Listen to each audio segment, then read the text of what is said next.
municipal d'escoles infantils de Ciutadella hem fet una proposta que la duré jo en el ple perquè l'Ajuntament de Ciutadella demani més ajudes en el govern balear, en referent a les escoletes.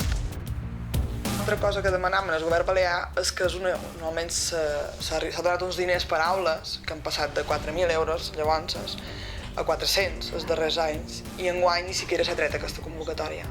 Llavors que enguany l'aportació del govern balear a les escoletes ha estat 0 euros.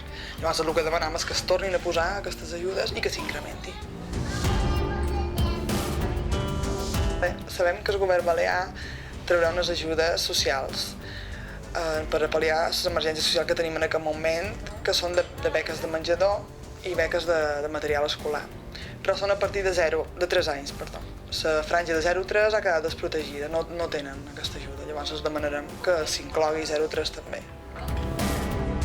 Aquí la sort que tenim d'elles és que les escoletes estan agrupades mitjançant el patronat, llavors a l'hora de fer una cosa saps que la fas conjuntament exactament, és més bo d'organitzar i fer coses en conjunt.